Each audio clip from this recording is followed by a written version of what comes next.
Who says you have to go to the Himalayas to hike Everest?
You can hear nature. You can hear the river, the roaring river. Whoa, I almost just fell in. Holy snickerdoodle. So, what was that, a deer? A Malmo or something? I don't, no idea. A deer just jumped out in front of our car. Huge. And it was pretty, I mean, luckily she was paying attention and we weren't speeding that bad, so we didn't hit it, but like it was just ran across the road, but it made us realize why there's speed limit signs here. It's not because that the road is unsafe to go faster, it's just because of the deer that run out in front of your car. You have to have time to react. Buffalo! Buffalo! Oh my god. Oh my god, they're like right there! There's no fences or anything. This is the cabin that we're staying in. No. Why don't you pop one off at him, huh? No. Make him dance! Make him dance! Oh,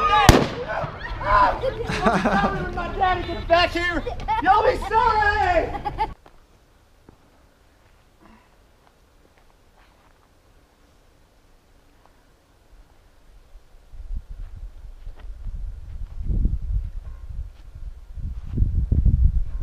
Pretty good climb up here, but sometimes pain has its rewards.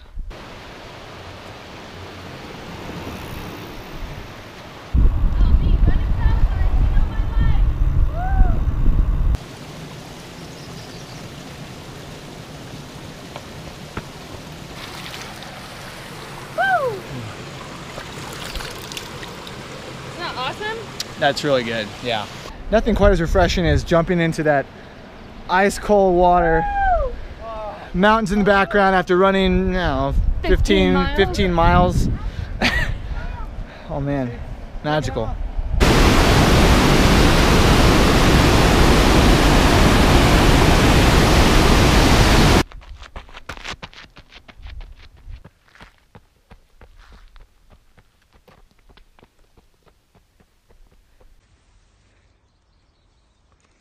It's a mouse.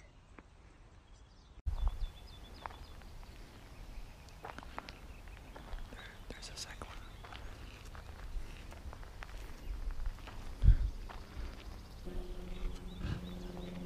Oh boy. Wait, Chris. All right, Mad Libs, let's go. Title, a commercial message from the sponsor. Friends, have you noticed that your teeth are beginning to look green and nostalgic? Chomp attacks the saucy acid in your mouth and leaves your breath sore and pedestrian. It will make your beaver feel color coordinated. So driving to the race, according to the car, it's 30 degrees or somewhere close to that. Like usual, I never packed for the occasion, so I had to go to Kmart and buy this cheap sweater. I'm assembling a collection of cheap sweaters from all over the globe. First it was Mississippi at Ross, and now it's this Jackson Hole, Wyoming sweater. from Kmart in Wyoming, and whenever we go to the next cold place, I'll probably have to buy another sweater. So thanks for driving, because it's really hard to see through this. So the race is at 6,100 feet elevation. They had to change the course because of the high water level, so one of the bridges was closed on the course. So it's just going to be an out and back, 6.5 mile each way. Pretty flat the whole way, and according to altitude conversion calculators, a 116.40-ish is equivalent to a sub 113 altitude converted. So that's my goal today.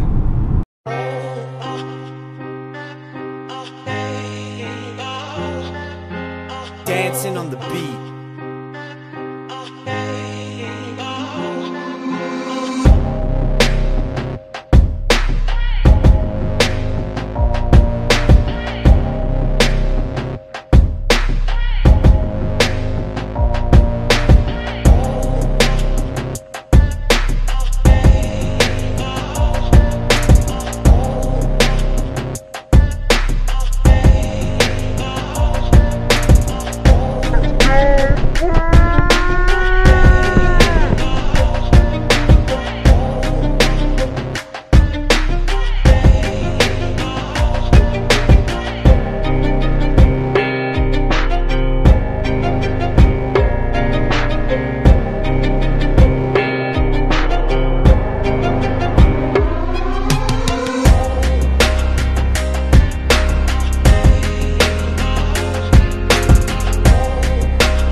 So gangster.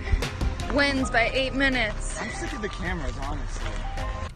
So we're just chilling in the car in Jackson Hole.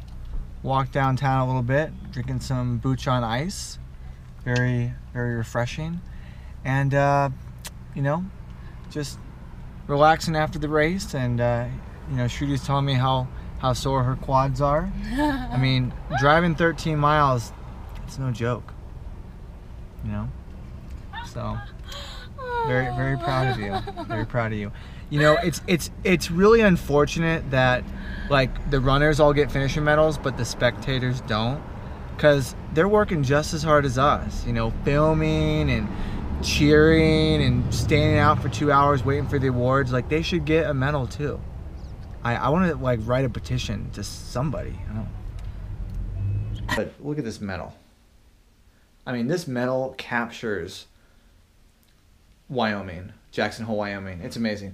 But the best part is the quote in the back. It says, "A man on foot will see more, feel more, enjoy more in 1 mile than the motorized tourist can in 100 miles. So it's really cool. There's so many trails out there I got to run and experience, and it's great being fit and healthy and able to go out and see things on foot. For some reason, I had the wrong start time for the race in my head. I thought the race started at 7. So we're driving there, And we even stopped at Starbucks because Shruti wanted a coffee. Go to Starbucks, and it's like almost 6 o'clock. We're near the race start. No big deal, just la-di-da-di-da. Race doesn't start till 7, or so I thought. Then we get to the race at about 6:10. I go to porta potties, and there's a huge line. And I need to get my warm-up in too, so I'm like, okay, I'm not going to sit here. I sat there for like 5 minutes. Line barely moved. I counted how many people there were. Look at the time. It's 6. I think it was 6:15 or so. I'm like, there's no way. I'm not waiting. I don't even think I'll get through this line. So I thought to myself, I've gone, number 2 outside for many races, including my last race, Minnesota, and those were in cities. Gone behind dumpsters. I've gone on tennis courts. I've gone in bushes, on school campuses. I've marked my territory in pretty much every imaginable place. So I'm like, okay, I'm finally doing a race where it's outside. I mean, animals go outside all the time. I mean, this is like the easiest place to do it. So I just went in the woods, did my thing, and came out 5 minutes later, and I was done. The line was still long for the porta potty, and thank gosh I did that, because so I get back to the car around 6:20. I'm doing my warm up around the parking lot because it's nice and gravel off road, and I keep hearing announcements that say, because there's multiple waves in the race, and they keep saying, okay, even though the race is chip timed, if you are competing for an award like overall or age group, race in the first wave, and those awards will be based on gun time. They kept saying it every few minutes. I'm like, okay, we get it. That was a clue. Then it was 6:27. I was maybe halfway through my warm-up. Hadn't eaten my gel yet. I'd wait till 10 minutes before. And I was still in my warm-up clothes because it was pretty cold. It was in the 30s when we started. And I heard the national anthem playing. And luckily I was within earshot of it. And I was like, why is the national anthem playing 30 minutes early? And I thought to myself, oh my God, the race is at 6:30. It has to be. So I sprint on over to my car. And as I'm hearing the national anthem, it's like 6:28. And I had to take my shoes off, get my warm-ups off, and then put my shoes back on. And I'm like telling Shruti, oh, get the gel. Where's my gel? And I ate the gel on the way to the starting line. Ran over there. Jumped the barricade like I've done in other races.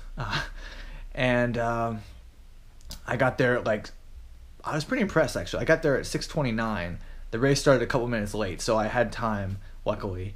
But it was really stressful actually. I thought I was going to miss the race. I was a little dehydrated, and I just ate a whole gel in one go, like in 10 seconds. So it's kind of like my throat and mouth are all like just a little gross, a little weird. I needed some water to wash it back. Didn't have any water. Didn't grab it in the car because I was in a rush. Thought I was going to miss the race. And there's people around me, and some people have water bottles. But I'm thinking to myself, this is only a half marathon, and it's cool temperatures. Maybe I can get by without water. Plus, the runners around me, if they're carrying water bottles for a half marathon, then clearly they need it. Because who needs a whole water bottle for a half marathon, So I'm like, I felt bad asking them for water. And then during the race, they didn't have any paper cups. Basically, they had these little spigots, and they gave you, in our race packet, they gave us these water pouches that clip on to our running shorts, and then you take it off, and you pinch the top, and it opens up the pouch, and then you just fill it up at the spigot. Problem is, that requires a lot of coordination and movement and effort that I'm not into. Doesn't look fashionable, and I'm not stopping. I like to grab it on the go, so whatever. So I did the whole race with no water. Luckily, I looked up what kind of pace I should be running based on that elevation. So I had the idea in my head, so I didn't go out too fast. And, I pretty much knew where I'd be. And I tried a couple times to surge because I felt okay, and my legs, because I was going slower, even though it was because of the elevation, my perception of speed was the same. So I'm like, okay, I'm used to going faster. I feel slow. Let's pick it up.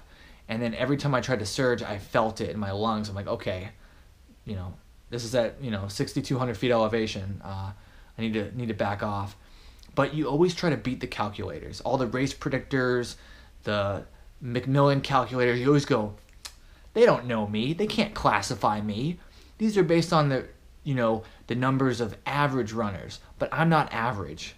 So I averaged 550, which 1:16:28. Basically, my time converts to roughly a 1:12:45 half marathon at sea level.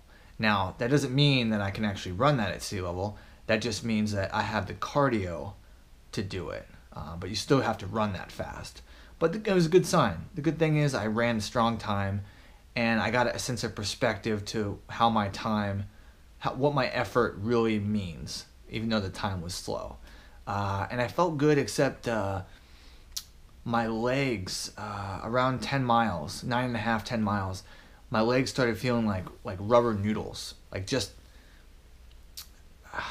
I guess because of like a low amount of oxygen, I had less oxygen going to my muscles, and I wasn't sore. They just felt asleep. Like if you just got up out of bed and just went for a run without warming up. Just very cold and just loosey-goosey, but not in a good way. Like, I don't know. I just felt very, like, almost like they were asleep. But yeah, the trip was amazing. My goal was to see a moose, and I saw two, a mother and a baby. I saw buffalo. I saw beavers, elk. You know, it was incredible.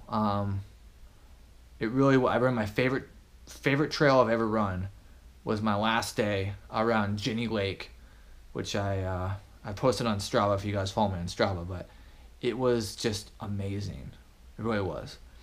And I'm not real much of a snow person, so going to the Grand Tetons in June was ideal for me because you got all the outdoor summer activities that you could do, swimming, hiking, biking, whatnot. But at the same time, the view of the Tetons were still like snow-covered mountains. So it was like a good view, but not having to deal with the annoyance of having snow on the ground and being like super, super cold. So it was good. It was great. Best trip I've ever been on, and I hope to go back again. And the highlight of the race was that I won a free annual pass to all the national parks.